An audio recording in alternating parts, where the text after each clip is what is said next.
Good morning students. जैसे कि जियो में हमने 6 लेसन जो सेकेंडरी एक्टिविटीज़ हैं वो स्टार्ट किया हुआ है। उसमें हमने सेकेंडरी एक्टिविटीज़ के बारे में रीड किया था, geographical and non geographical factors के बारे में रीड किया था एंड क्लासिफिकेशन ऑफ इंडस्ट्रीज़ के बारे में रीड किया था। आज हम एक नेक्स्ट टॉपिक जो न्यू टॉपिक है स्टार्ट करने वाले हैं, some major industries of the world की कुछ मेजर इंडस्ट्रीज़ आपको यहाँ पर दी गई हैं, उसके बारे में हम रीड करेंगे। Industries are not evenly distributed in the world. More than 50% of the world's total manufactured goods is shared by the USA, Japan and Germany.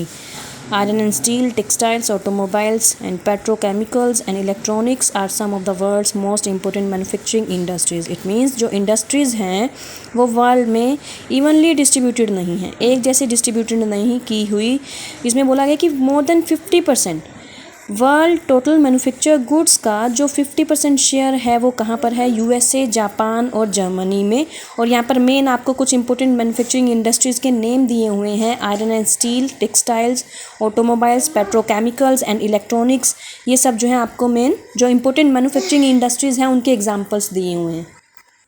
उसके बाद जो सेकंड टॉपिक है आयरन एंड स्टील इंडस्ट्री को इसमें आगे describe किया हुआ है। Iron and steel industry is the backbone of modern civilization, मतलब आयरन एंड स्टील इंडस्ट्री को बैकबोन बोला गया है मॉडर्न सिविलाइजेशन का। It provides base for all the industries and is known as the basic industry. जैसे कि हमने पहले भी रीड किया था कि जो आयरन एंड स्टील इंडस्ट्री है वो एक बेसिक इंडस्ट्री कहलाती है क्योंकि ये दूसरी इंडस्ट्रीज़ को रॉ मटेरियल प्रोवाइड करवाती है। It is the manufacturing road of industrial progress of a country. Iron is the most widely distributed metal on the earth but is rarely found as a free metal.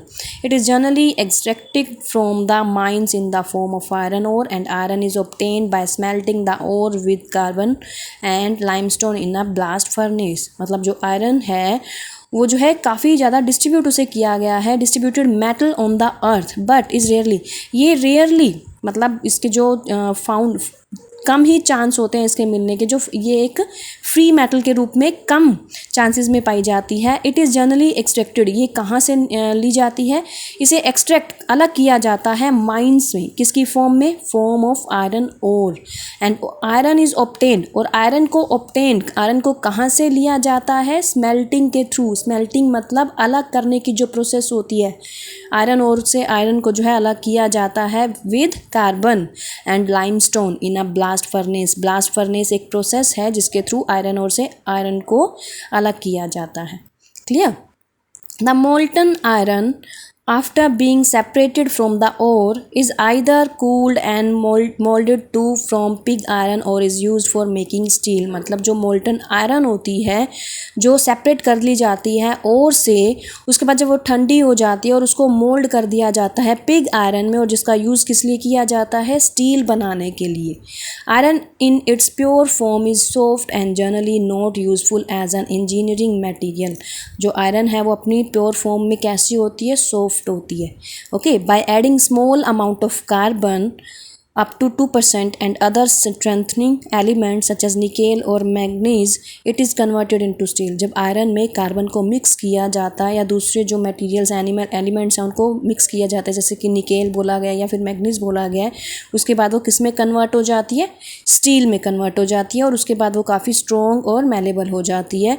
It enhances its utility making it the most widely use material for building the world's infrastructure and industries. और उसके बाद इसकी जो utility है वो बढ़ जाती है, यूसेज बढ़ जाती है, और इसका यूज़ किस लिए किया जाता है, मटेरियल्स में, बिल्डिंग वगैरह के इंफ्रास्ट्रक्चर में, इंडस्ट्रीज़ में। It is use to fabricate everything from swing needles to rail sheets, tubes, wires, huge machines and tankers. मतलब जो आयरन का यूज़ होता है, मटेरियल जो आगे बनते हैं उस इन सब चीज़ों में यूज़ होता है, चाहे वो जो एग्जाम्पल दिए गए हैं, चाहे वो नीडल है, सुई जिसको हम कहते हैं, या रेल शीट्स हैं, ट्यूब्स हैं।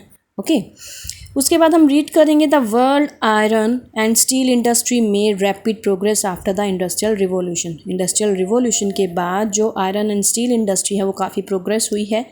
Iron and steel became products of universal use due to their low cost, strength, durability and the ease with which they can be cast and worked into any desired shape. मतलब जो iron and steel हैं वो काफ़ी universal products बन गए हैं क्योंकि उनकी एक तो कॉस्ट लो होती है, स्ट्रेंथ काफ़ी ज़्यादा होती है, ड्यूरेबिलिटी यूज़ हम काफ़ी टाइम तक कर सकते हैं, और उसे जो है किसी भी शेप में हम मोल्ड कर सकते हैं। The industry develop mainly in and around mining areas because it mainly depended upon heavy and बल्कि रॉ मटेरियल्स लाइक कोयल, आयरन और मैग्नीज एंड लाइमस्टोन। जैसे कि हमने रीड किया था, हैवी इंडस्ट्रीज़ में जो इंडस्ट्रीज होती हैं वो उनके सोर्स, रॉ मटेरियल के सोर्स के पास जो है लोकेटेड होते हैं, क्योंकि उनके जो मटेरियल्स होते हैं, रॉ मटेरियल्स काफ़ी हैवी होते हैं। Later on it tended to grow at places where such materials could be easily transported. और ऐसे प्लेसेस पर ये लोकेटेड होते हैं जहाँ पर जो मटेरियल्स हैं वो इजीली ट्रांसपोर्ट किए जा सकें। ओके, उसके बाद है distribution. The iron and steel industry is widely distributed in the world. It's main concentration is found in advanced countries. जो आयरन एंड स्टील इंडस्ट्रीज़ हैं वो जो मेन हमें देखने को मिलती हैं वो इन कंट्रीज़ में देखने को मिलेंगी, चाहे वो नॉर्थ अमेरिका है, Europe, Asia. In the USA most of the production comes from the North Appalachian region, great lake region and the Atlantic coast. इसमें मीन्स आपको प्लेसेस बताए गए हैं जहाँ पर स्टील एंड आयरन का आपको ये जो प्रोडक्शन है वो देखने को मिलेगी। The industry has also move towards the southern state of Alabama. मतलब जो इंडस्ट्री है उन्होंने कहाँ की तरफ मूव किया है? साउथर्न स्टेट ऑफ एल्बामा की तरफ। Pittsburgh area is now losing ground. It has now become the rust bowl of USA in Europe, UK, Germany, France, Belgium, Luxembourg, the Netherlands and Russia are the leading producers. ये जो हमने अभी countries के name read किए हैं वो leading producers में आते हैं। Following are the important centres of iron and steel industry outside the USA. यहाँ पर आपको कुछ इंपॉर्टेंट सेंटर्स दिए हुए हैं, जैसे कि यूके में आपको यहाँ पर दिया हुआ है बिर्मिंघम एंड शेफील्ड। उसके बाद जर्मनी में आपको अलग अलग प्लेसेस के नेम दिए हुए हैं, फ्रांस में अलग दिए हुए हैं, रशिया में। ये सब अलग अलग जो है सेंटर्स हैं, important centres. Okay, iron and steel के। अब जैसे इंडिया है, इंडिया में जमशेदपुर है, कुल्ती बरनपुर है, दुर्गापुर है, रोरकेला, भिलाई, ये सब आपको इंपॉर्टेंट सेंटर्स के नेम क्लियर किए हुए हैं। ओके, उसके बाद जो लास्ट टॉपिक है इस लेसन का वो है cotton textile industry. This industry has the following 3 सब सेक्टर्स।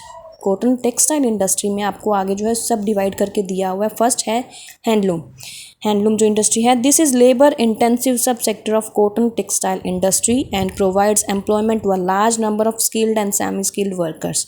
मतलब जो हैंडलूम जो इसका एक जो सब सेक्टर है उसमें क्या बोला गया है, काफ़ी सारे वर्कर्स को, सेमी स्किल्ड हैं चाहे स्किल्ड हैं, उन्हें काफ़ी एम्प्लॉयमेंट मिलता है इस इंडस्ट्री से। It require small capital investment. इसमें जो कैपिटल इन्वेस्टमेंट होती है वो कम की ज़रूरत होती है।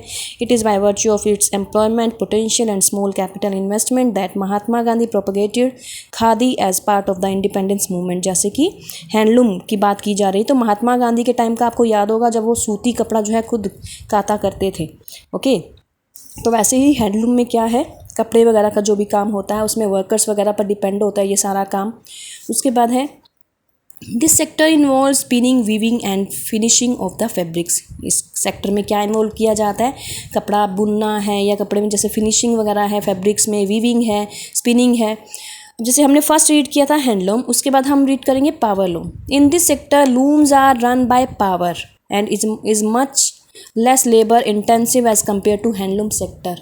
इस सेक्टर में क्या है कि जो वर्क किया जाता है वो पावर के थ्रू किया जाता है, और यहाँ पर जो हैंडलूम सेक्टर्स की कंपैरिजन की बात करें तो यहाँ पर लेबर की कम ज़रूरत होती है। The volume of production increase in this sector. Production की जो वॉल्यूम है वो इस सेक्टर में इंक्रीज हो जाती है। थर्ड है मिल सेक्टर।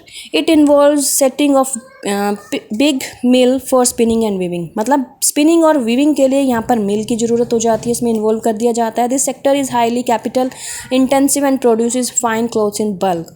इसमें जो कैपिटल होती है वो ज़्यादा चाहिए होती है, और जो क्लोथ्स होता है वो काफ़ी ज़्यादा क्वांटिटी में प्रोड्यूस किया जाता है। उसके बाद इसके डिस्ट्रीब्यूशन की बात की जा रही है। डिस्ट्रीब्यूशन में क्या है, development and growth of cotton textile industry depends on the availability of good quality cotton in sufficient quantity. अगर हम textile industry, cotton textile industry की ग्रोथ और डेवलपमेंट की बात करें तो वो डिपेंड करती है कितनी गुड क्वालिटी की जो कॉटन है वो हमें अवेलेबल होती है या नहीं होती। 6 countries of the world namely India, China and USA, Pakistan, Uzbekistan and Egypt produce over half of the world's cotton. मतलब ये जो कंट्रीज़ हैं वो क्या करती हैं, वर्ल्ड कॉटन का हाफ जो है प्रोड्यूस करती हैं।